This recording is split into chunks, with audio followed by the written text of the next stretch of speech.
taxi driver. So he's doing all the work for us. Yes. Isn't sumac poison? Go, hurry. You're dragooning your mom into cooking for me? You don't stay in business long by poisoning your neighbors. Am I right or wrong? Crunchy textural notes. Little torpedo of joy. Those are like punk-ass loser American friends. No money, no honey. Of course, my horse. Would you wear like pasties and a G-string to the Vatican? Yeah, you probably would. God, I don't want to see. You are talking dedi adamın kafasını bozuyorsun. Yeah, like he said. I'm Anthony Bourdain. That's right. I write, I travel, I eat, and I'm hungry for more.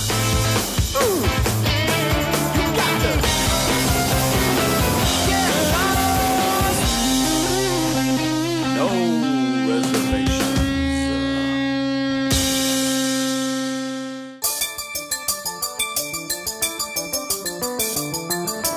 Turkey has always been a mystery to me. A slightly threatening one, to tell the truth. Seldom portrayed well in the movies, a backdrop for nefarious international intrigue, scary prison melodramas, belly dancing, and meat on a stick, most of which held little allure for me. That throbbing missile of love. Don't get me wrong, I like meat on a stick just fine, but what I was completely ignorant of was how big, how diverse, how really refined the cuisine is in Turkey. Something I should have suspected had I bothered to think about it. Absolutely delicious. The Turks of years past, anyway, have always been such a strongly polarizing subject. Picture Turkey, and it's usually a series of stereotypical snapshots of hookahs, cruel mustaches, Gallipoli, and men in fezzes. What you don't really see, and I hadn't anticipated, was how modern Istanbul is, how young and, dare I say, hip, how clean the streets, by assumption being that with antiquity comes ancient grime, how thrillingly sophisticated the cuisine. Istanbul sits where Europe and Asia face off across the Bosphorus Straits, the capital of Rome's Eastern Empire. Later, the capital of the Ottoman Empire, rulers of much of the known world in North Africa, Asia, and Europe.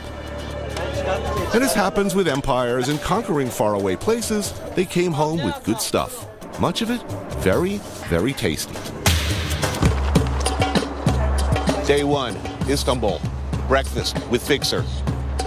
You know, as this is predominantly a Muslim country, and I figured I wouldn't be doing a lot of drinking here, I have to admit I perhaps overindulged a bit on the flight over. I think the deciding factor was the in-flight film X-Men 3.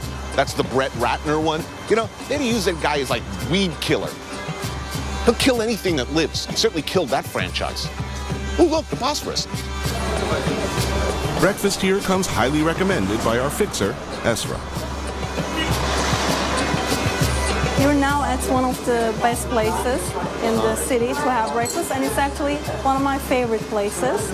The Turkish breakfast, I'm about to find out, is a very particular thing. We're having the larger and more leisurely weekend version, which usually means a family thing to Turks. What do you eat for breakfast here? Do we order or does it just come? And first, let's get our teas, because Turkish people are tea colics. So a morning thing would be tea, not the coffee. In Turkish, breakfast means kahvaltı. Kahve-altı means before coffee. Ah, okay. So we have our breakfast, then we have our Turkish coffee. Aside from eggs with Turkish lamb sausage, we're talking a pretty impressive selection of sheep's milk cheeses, including fried cheese, way more different kinds of breads than are really necessary, but all of them delicious. Olives, you gotta have those. Fresh, sliced, and thoughtfully peeled tomatoes and cucumbers, accompanied inevitably by strong Turkish tea. So this is full Turkish breakfast. The basic one would be just bread, tomato, and olives. Right. Okay, so what do we eat first? The fried cheese? I think we should start with that cheese. This is a special cheese from Cyprus. Mm-hmm. It's served warm. Oh yeah, what's not to love about that? Salty, runny. What's this again? That's kaymak and honey together. Kaymak is basically clotted cream. We should try this warm flatbread. All right. And we are making a kaymak and honey wrap. It's kind of burrito-like.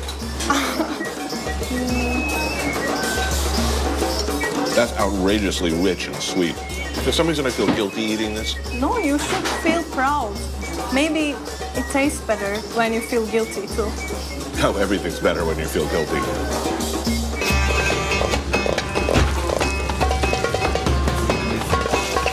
That's the sausage? Yes, that's the Turkish sausage. It's like merguez. I'm wondering whether the Ottomans brought this to Morocco or got it from Morocco. I think it's also very common in like Eastern Europe, but the special thing about this one is like it's fully dry. Yeah, the merguez is very wet. What are your expectations? You know, it's a blank page to me. If you were to ask your average American, what kind of food would you expect to eat in Turkey? They would say, well, we got a lamb on a stick, right? Lamb on a stick, that's the stereotype. Well, it's reality, of course, but it's just such a small aspect of the huge cuisine.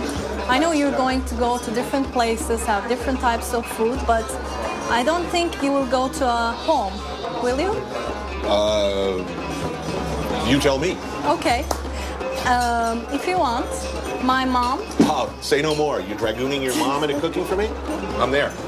Yes. Okay then. So they are bringing as a closure to our meal to make it more like a brunch. Right. So we don't need to eat for the entire day. Okay. That was already my plan. And what is that? Pastrami. And kashar cheese melted. Right. And tomato, pepper, and spices. It's a börek. It's like a kosher hot pocket. Think of it as croissant and coffee for you. This is your croissant coffee? Like I'm not eating this every day. You know, I eat like this every day. You need a block and tackle to get me out of my chair.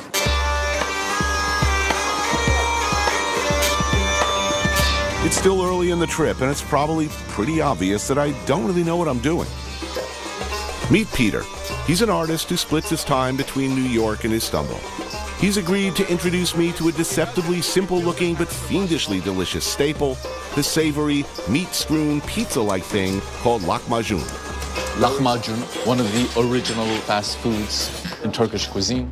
You were comparing it to what? You were saying this? Well, lahmacun is to Istanbul what our dirty water hot dogs are Meaning to New York. Sort of a cherished low-rent favorite that crosses all budgets. Exactly. But I mean, this is a pretty nice joint. We got white tablecloth here, uniform waiters. You have all types of customers here, from the ladies who lunch to someone who might be a mechanic.